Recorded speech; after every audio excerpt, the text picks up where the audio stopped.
morning and welcome to Viewpoint, your program of personalities, politicians, and perspectives. This morning we have a great personality with us this morning.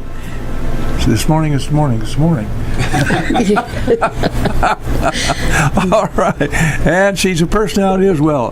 But before we, usually we do a kudo or two.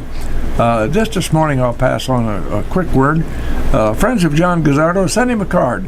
Gazzardo's restaurant there. John had a little health problem. I don't know how great it is or how small it is, but at our ages, John's getting there too. A little health problem can be a bigger health problem. I don't think John would like you putting him in our age category. Well, hardly. But seriously, John's former mayor of Lincoln and a great friend of everybody. Send him a card at Gazzardo's. Now let's get serious. We've got a lot of election to do. What electioneering to do this morning? So yes, we have. And we have a lovely lady with us. Her name is Mary Burress. She is from the 87th District, as are we. And she is running for state rep. So pay attention to what she has to say because you have to make up your mind. And our number is, tell them, Bill. 648-5510. Now, be nice to her because she's a candidate. She's doing the job running to represent the 87th District. That's right. Now, some of us going to scratch that off, so what another politician. That's just not so. People who make themselves available to run for office are usually dedicated to trying to do the best job they know how.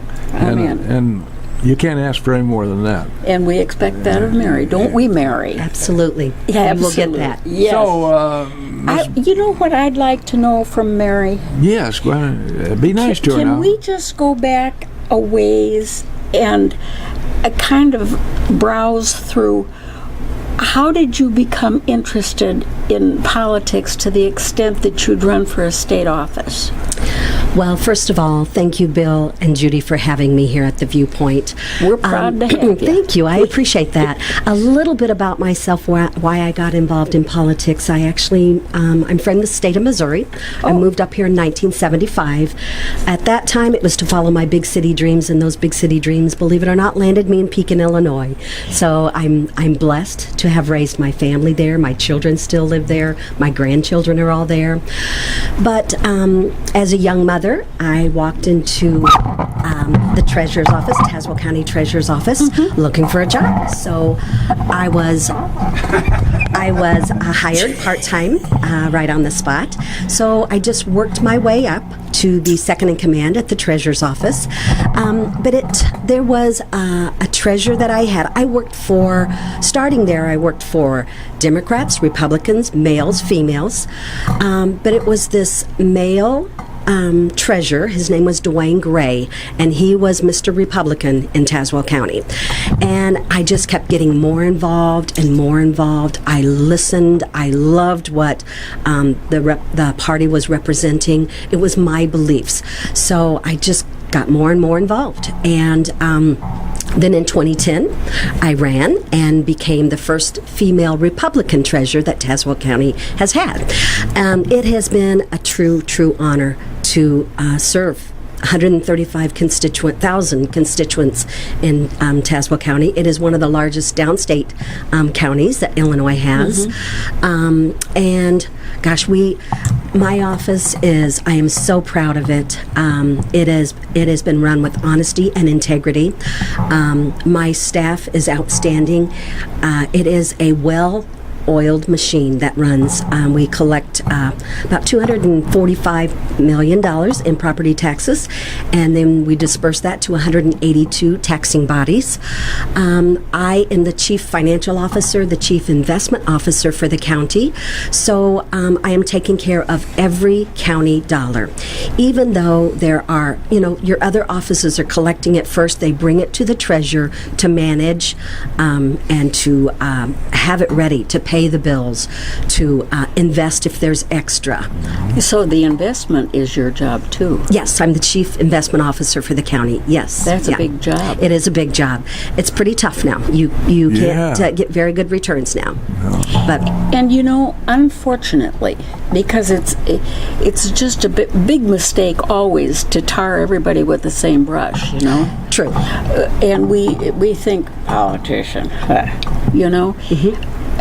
shame on us. Thank you. Yeah.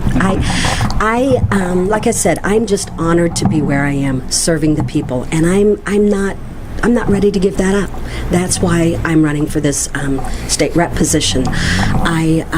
I will soon have a beautiful career at Tazewell County. But like I stated, I am not ready to give up that community service. So this new district, it's large. It encompasses parts of 7 counties. Actually, I've done some studying, and it's 1,768 square miles. So it is very large. That's a big patch. It's a big patch. I've gone through a lot of gas. Yes. Oh yeah. With no disrespect whatsoever to Tazewell County employees, with absolutely no respect, because I don't know any of them, except I just met one just a few minutes ago. Lincoln-Golden County has the best group of courthouse employees you ever could find anywhere. Each and every office is well oiled and well run, and I don't care whether they're Democrat or Bessarabian, I think that's a party, I'm not sure. Anyway, we've got a great group, so Judy and I are going to tip our respective hats to the direction of Golden County Courthouse, and we don't. Our taxes are paid, so we don't expect any favors, do we? We don't need one. You know what? I've met a lot of those elected officials there, and you are spot on. They are wonderful people, as we have in Tazewell, too. So, hats off to them. It is not easy to put your name out there and be an elected official. Say, I want to send a public go get 'em judge to the Attorney General, Stuart Umholt. Yes. Nice man. Really respect him a lot. Worked for Stu when he was running for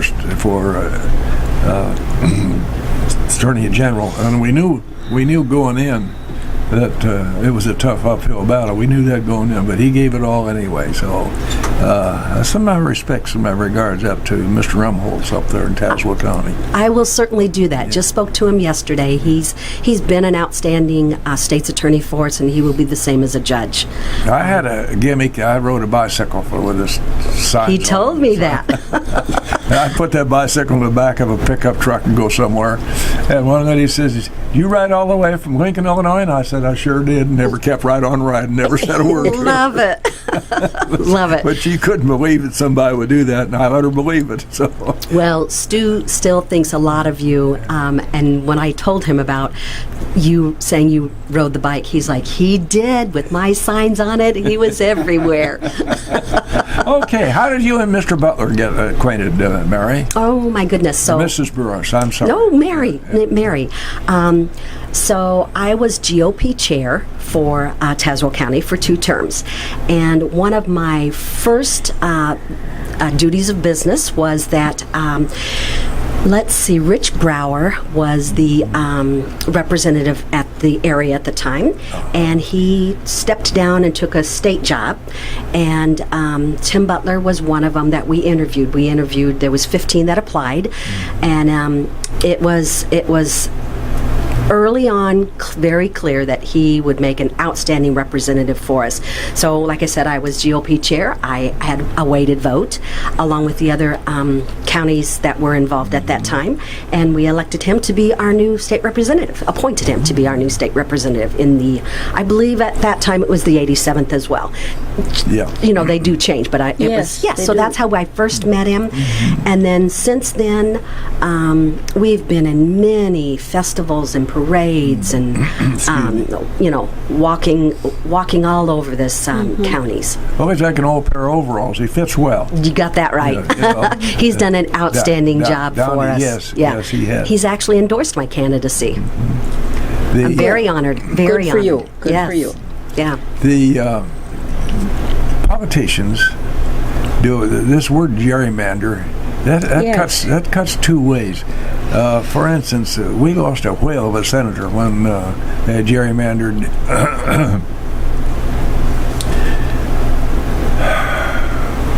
Help, Jim. No, that just upsets me to death. I think the AIDS thing is factored in. Gary Baumke, for God's sake. No, I'm there with you. Yeah, I can't imagine how to come up with that. Anyway, he was an outstanding senator for us, and got gerrymandered out. They had him going clear to Quincy and all that, and so he said, "To heck with this," and he didn't do that anymore. Well, the result of that is that we have a great senator right here from Logan County, Sally Turner. So you are right. Gerrymandering hurt, and then it helped us when it was all said and done. Yes. And that's kind of a slick little deal they do. That party's too strong in that part of the country. We'd just better gerrymander the district. And they do that. Yes, they do. And yes, it's they not do. to our best interest, in almost in all cases. In the one I just mentioned, it came out to our best interest in spades here with having Sally as our senator. She has been an outstanding senator just in the short time that she's held it. So she's a sharp cookie. Yes, she is. Yes, she was actually a countywide local official at the time, or at one time too. Yeah, that's right. You know, speaking of Sally, I often think how lucky we are here in Logan County. We have 3 gentlemen on the appellate district, 2 of whom are from Logan County. The other one's a Logan County boy, Justice James Kinect, and then we have Justice Tom Harris and Justice John Turner, all on the appellate bench, and that's kind of an unusual thing for a small community like us. Yeah. Just shows that you have good connections and good people right here in Central Illinois. You know, as we bring up these names, we all agree that they're very special people. True. They're dedicated. True. To serving. Still, that's something you find something rare in politics. Dedicated to serving. Yep. No, but I'll tell you something you don't find rare, and that is the verbal slapping at people in public service. Yeah. I don't know why that is, because if you know somebody who's involved in government, generally speaking, you like them very much. That's correct. And still, the public opinion runs the opposite way. What can be done about that? And why did this happen to us that we're so negative? Yeah, I really don't know how it ever got that bad. You know, I want to state I ran 2 years ago. I ran for state Senate against Dave Kaler. It was a very tough race. It was right in the middle of COVID, and it was a very heavy Democrat area. We gave him a good race. There was a lot of slamming back and forth. Didn't care for it. You have to put your best foot forward and just prove to them that you are the right candidate. Now, I fell short of that. Like I said, it was a very heavy Democrat area, but we gave him a good run for his money. My beliefs and his beliefs were totally opposite. Now, we have so many primaries going on, and in most cases, in primaries, we all have the same beliefs. I'm running as a Republican, so I have very strong conservative beliefs, and so do most Republicans that are running in the state of Illinois. Give us a thumbnail sketch of the difference between conservative and liberal. Oh, my goodness. No, your thumb's not that big. How much time do we have? Oh, we'll buy some from Jim. He's a good egg. Well, I'll name some of the highlights. Number one, pro-life versus pro-choice. I am pro-life. Another stark difference is, they seem to want to tax their way out of debt. Most conservatives, we know how to live within our means. We hold the line. We are very against one more tax, one more mandate. And I feel that the Democrats keep wanting to push down another mandate, and they're unfunded, and that's some of the stark differences between those two. How long can you run when you're unfunded? That's a good question, because it's tilling the state of Illinois. Which reminds me, at this point in time on the clock, we operate under the condition that we have sponsors. And if we don't recognize those sponsors, we're going to have enough funds to run. Go right ahead, James. I'll be quiet.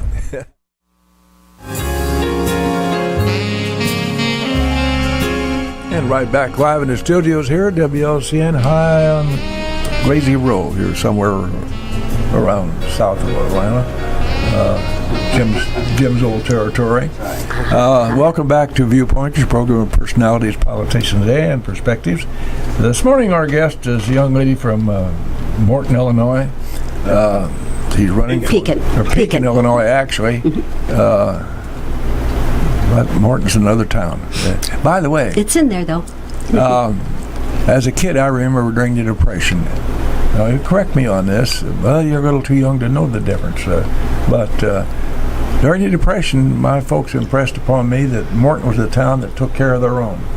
They didn't have anybody on relief. Now, that's pretty remarkable. And you hear that, and Morton's the pumpkin capital of the world, by gosh. Yeah, exactly. So our economy, speaking of economy, Mr.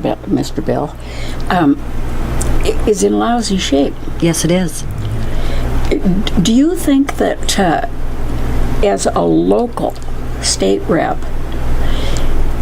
you can have any influence over the direction we're going? Because I'm questioning this direction. Well, that's a fair question. I can tell you that right now. I don't think we've got enough time on the air for Mrs. Burress to answer that question. I know, but I will agree. We are going in the wrong direction, and we're going down the tubes in a hurry. But it's just like my own children have said, why do you want to do this? Why you're not going to be able to make a difference. We will make a difference if we keep sending like-minded people like you and I to go to Springfield to hear our strong voice and tell them, stop, enough is enough. We've got to stop taxing our way out of debt. We've got to stop running the people out of the state of Illinois. You know, that is our best asset, is the people of Illinois, and we keep running them out of the state of Illinois.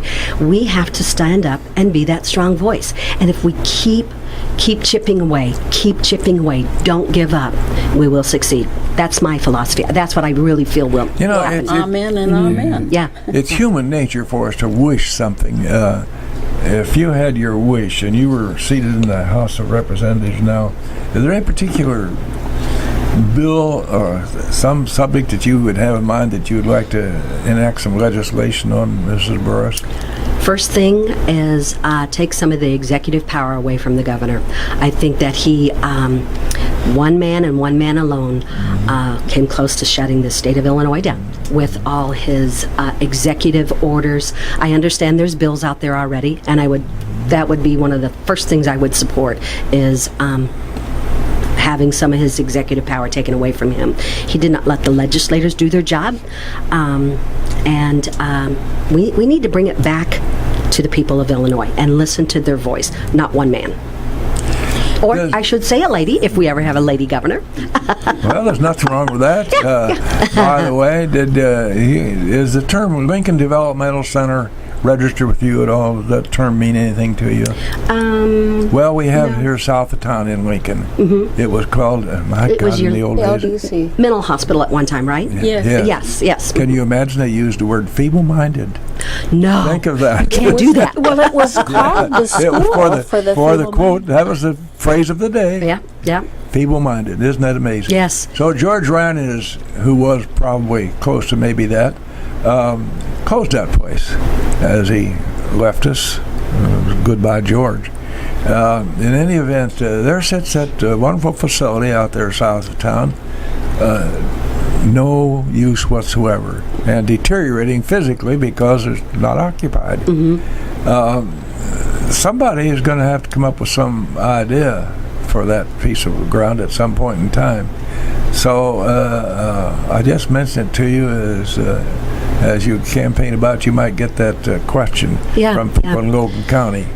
I did hear Not of that facility, but unfortunately, the sad news about your Lincoln College closing. Yes. And very, very sad news for the area and the students. But I did hear at one point that I thought the state police were maybe interested in coming in there, but I don't know where that's going or if that fell through or not. Yeah. But you got to keep fighting to bring businesses back in. Well, we in this community have lost both colleges, but our marijuana plant is doing land office business. I'm proud to say. Yeah. We've got one in Tazewell too. If I were Yeah, a I know young where it is. person looking for a place to raise my family, and I dare say I'm not from Lincoln, actually. Okay. Well, she But- did have to campaign to get in here. But I've been here a long time. I've raised all my kids here. This is a great place to raise kids. But I think our direction has gotten a little out of hand here, having lost 2 colleges and gained a marijuana plant. Yeah. What do you think about the legalization of and sale of marijuana as wholesale as it's become? Well, it's legal. Unfortunately, it's legal now. As far as medical marijuana, I do have heard of stories that it really has helped people. Yeah, but how many people that use it Use it for need medical, it yes. for medical reasons? Yeah. And I don't know. I don't know that fine line of recreation and medical. I feel that it should have been left as medical because it has helped people. From what I hear, it has helped people that have. I don't want to mention too many diseases, but like epilepsy, it has calmed them down. And if there is something out there that can help, I'm all for it. So I feel that it But probably should that's have a been left. narrow group of people. We don't need to be growing it all over the state and selling it wholesale. If we would 648. stop. Yeah, that's all right. 648-5510. Our guest this morning, candidate for state representative of the 87th representative district here in the state of Illinois, Mary Burress from Pekin, Illinois. Do you recall that when I was a kid in high school, what we called the Pekinites high school, the Chinks? Yeah, we did. We did. Think of that in today's times. I wasn't here. I graduated in Missouri, so I wasn't a chink or a born Pekinite. But the people that did go to school at that time are very strong in their beliefs that it wasn't anything derogative. They loved being a chink. So things have just changed. Just signs of the time. It is signs of the time. When I was right out of high school, I wanted to be. It's not politically correct now. I wanted to be an airline stewardess. Now it's a flight attendant. And unfortunately, I didn't get that dream because I was too short. Oh, gosh. Is that right? That's true. A true story. Well, isn't that discrimination? It is now. We're talking about this marijuana thing. One of the things that I personally find really almost revolting is the plethora of gaming places we have around the state of Illinois. Right here in Logan County, we all kind of, and the thought that goes through my mind, some poor schmuck is down there pumping those machines, putting money that may take food off the table. And I worry about that. I think it's morally wrong. I'm with you. And along with the tax that they have to pay, it's shipped to the state, it comes to the county. We're collecting real money over people gambling where it should be in their own family. It should have stayed within their own family. Now, philosophically, our roads are coming in terrible shape. Oh boy. Do you have an answer for that, Mrs. Burress? Well, I don't know. Where we get the money? First of all, I don't have the answer for everything, but I will tell you, I think if these special interest groups, or as you call it, pork money, look at the roads up near Chicago. There's not a pothole to be found anywhere. You come down here, southern Illinois, there's a pothole every 10 feet, it seems like. It's everywhere. Why isn't it more equally distributed? Why can't we have as good as roads as up there? I realize there's more people that live up there, but we are part of Illinois. We deserve decent roads just like Chicagoland. So I think if the money that is allocated is actually used properly, I think it would help our roads a lot better. I'll give you a perfect example of money allocated to something but shipped somewhere else. FOID cards. That we have one of the only states that have to have a FOID card. $30 million was taken. It was over 5 years, but it was taken from the Illinois State Police Fund and put in the general coffer. They turned around and spent that $30 million on their special interest groups instead of letting the state police do their job. That happens all the time, not just in the state police budget, not just in some of the others. They are taking money that was allocated for something, putting it in the general coffer for their special interest groups. That's corruption at its finest, and it's got to stop.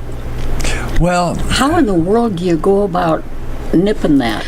Just keep letting our voice be heard. Keep letting it be heard. Just don't let up. The safety bill, it was passed at 4 a.m. in the morning. That's corruption in its finest.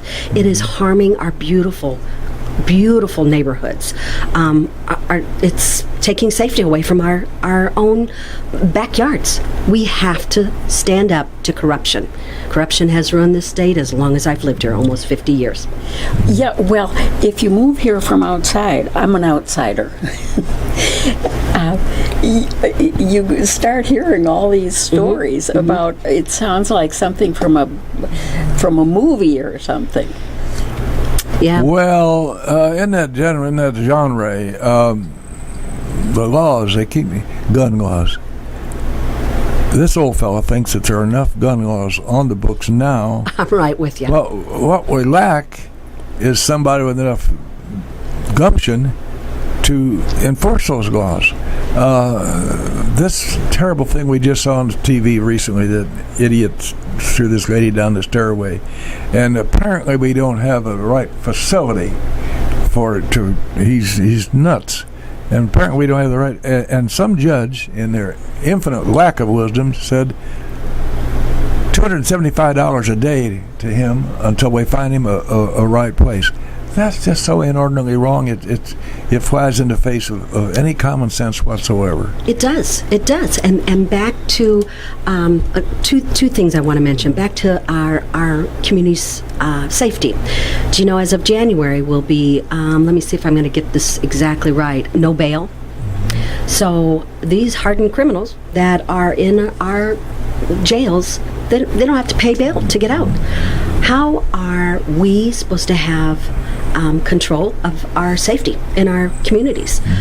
And then back to the gun laws. It's not good law-abiding citizens like you and I that want to own a gun. I'm pro-Second Amendment. I will be that strong voice to protect that Second Amendment. It is, it's the criminals, and it's the ones that they don't follow the law because they feel they're above it and they don't have to. That's where the issue is, not good law-abiding citizens. Is there a plan, or could there be a plan that could change this that we're hearing about? It's really a social cause now, about this business of criminals being excused from their criminality. Yeah. And what was your question? Because I think it's awful. I want to know what can be done. I don't know. We need a strong governor to protect us in the state of Illinois. That would be a perfect start, instead of letting these hardened criminals back out on the street. I think that we once again need to get a like-minded governor that believes in the people of Illinois to protect them. That seems to be kind of a tough hurdle for us here in Very tough. Illinois, to Very get tough. somebody for whom you can have some respect, and it transcends both parties. Absolutely. It's not a party thing. It's a personal thing. That's 648-5510, the number to call if you have a question, representative candidate for the 87th Legislative District, Mary Burress, who will be taking, if she's successful, the position of Mr. Tim Butler, who served us very well and very honorably down through the years. And so we say good morning to Tim while we're at it. Go have another cup of coffee, Tim, and we'll talk about you while you're off the air. Good morning, Tim. No, this is I don't make light of this politics thing. These are the people we send to Springfield to represent us. And True. we have to have some confidence in them. And if we don't, God forbid, But here's your chance if you have questions and or comments. Mary Burress from Pekin, Illinois, running for the 87th Legislative District. And you had policemen in your family. Your late husband was a policeman. Mm-hmm. I will always back the blue. Yeah. Always. Well, why not? Yes. And I think of the local sheriff right here in Logan County, Right. or his deputies, Right. or our street police in the city of Lincoln. Every day they go to work, there's potential there for a problem, and we don't think about that. No, you never know. With being from a family of police officers, you never know if that loved one's going to come home or not. Yes, Pekin, isn't high in crime, but still you never know, and especially nowadays. When my husband served, he loved being a patrolman. Best position he had, he would say. He retired as police chief, so he worked his way up, but still you never know if your loved one's going to come home.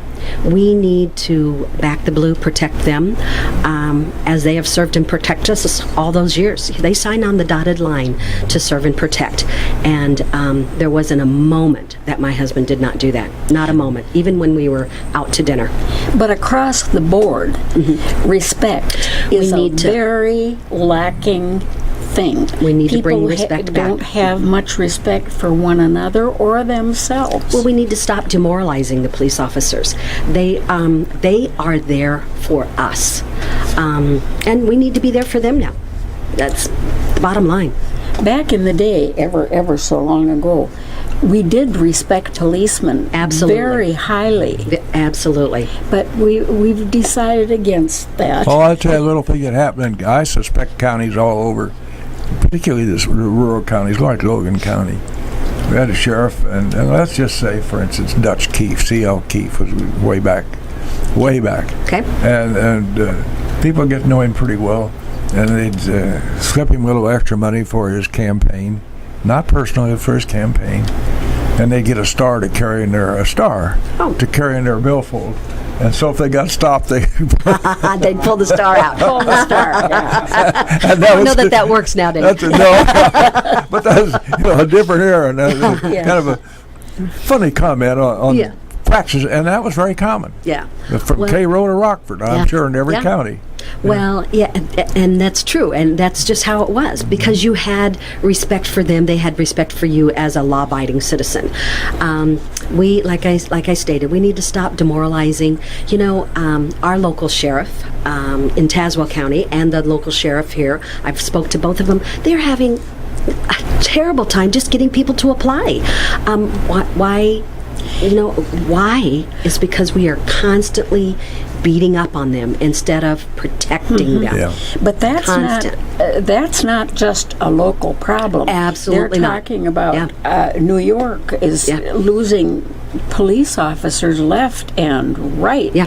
People say, I've had it, man. I'm done with this. Well, that affects us right here in Logan County. It's tough for these guys with the chief of police here to get candidates to come along and just be a patrolman. That's right. And with the possibility of advancement. And then first thing you know, we got a new chief of police because it advanced through the term.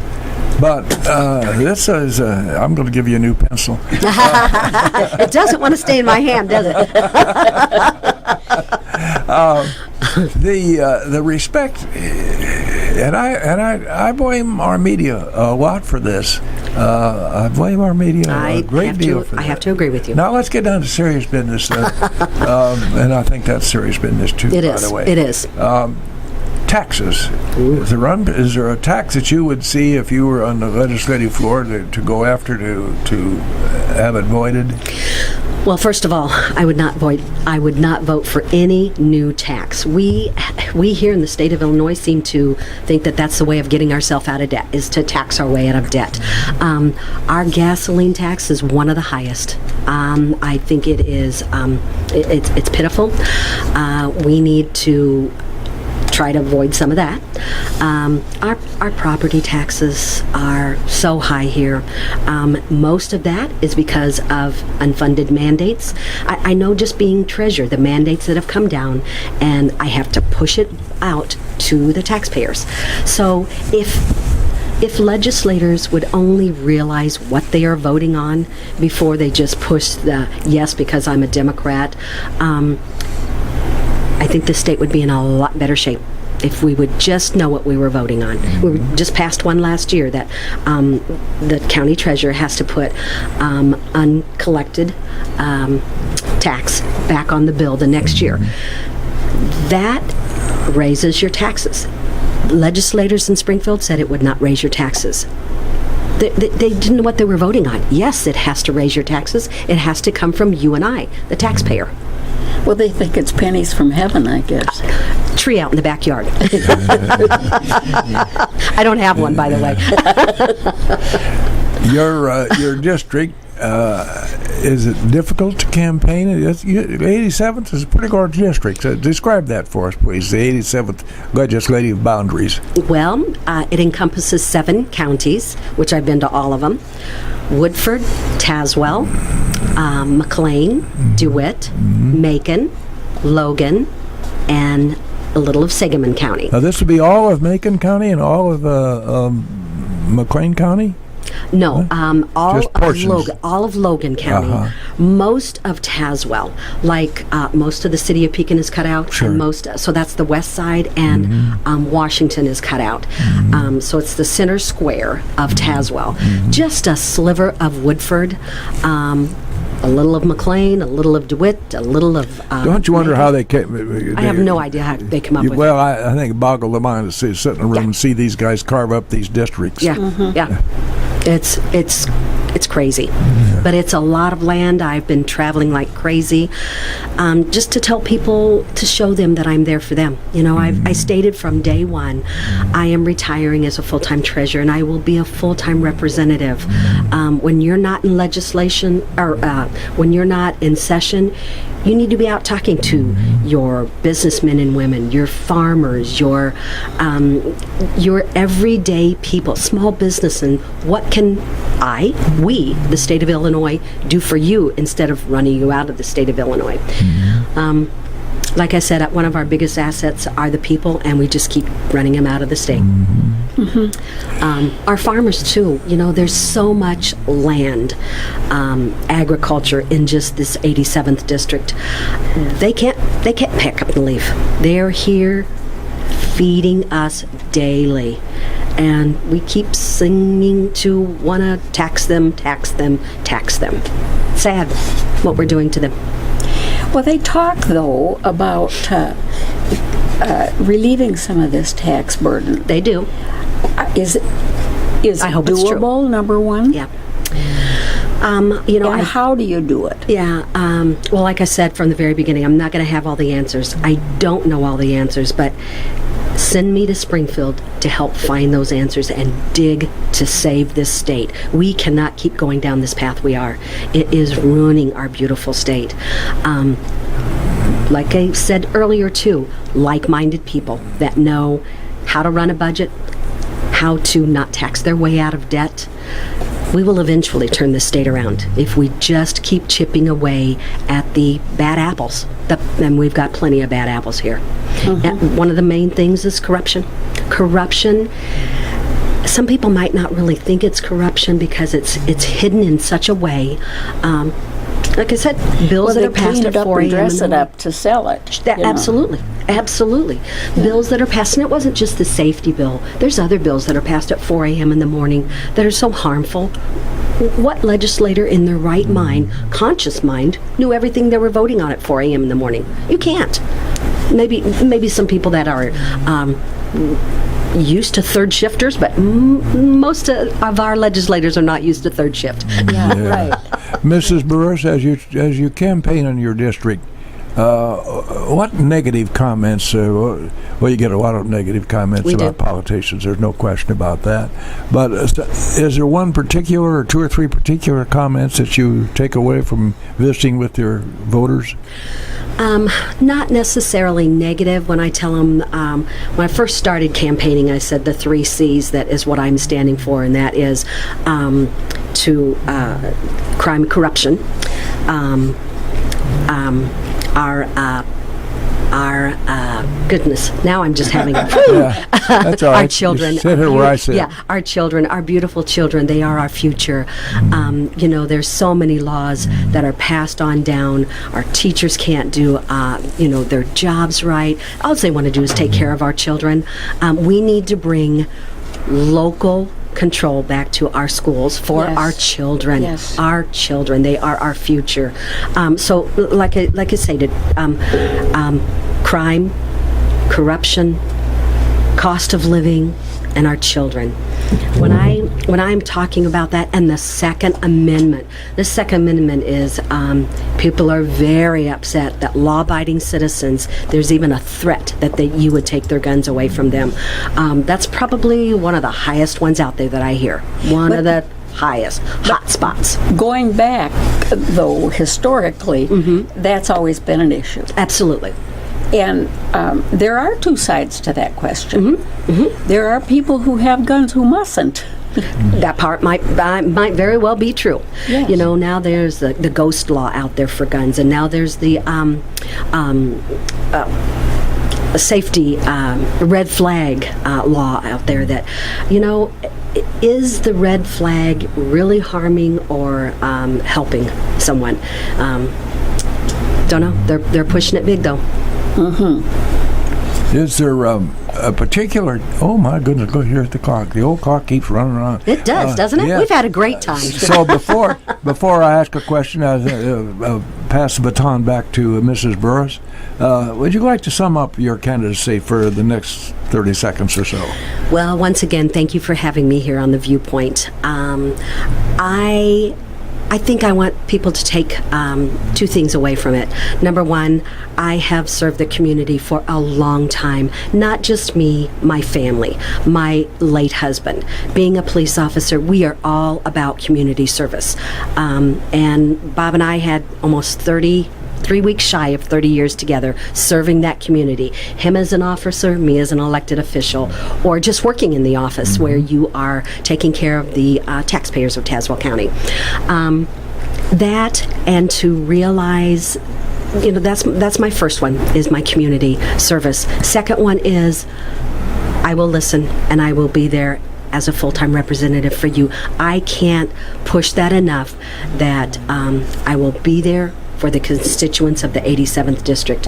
Even the small little portion of it that I have in Woodford County, I think it's the smallest. There might be about 4 to 5 houses there. That's small. Yeah, it's small. It's small, but that's okay. They have a voice. There you go. There you go. Our guest this morning, Mary Burress, candidate for Illinois State Representative of the 87th Legislative District. We appreciate your time in driving over here and sharing your thoughts with our electorate in the, we go beyond Golden County. How far north do we go with this signal strength, James? Pontiac? Yeah. That's what I thought. Very nice. Yeah, so think about, as you go to vote, think about the person that you think best represents you. And we appreciate your time, Mary. Thank you very much for having me. I've had a wonderful time with you. Thank you. Thank you for coming.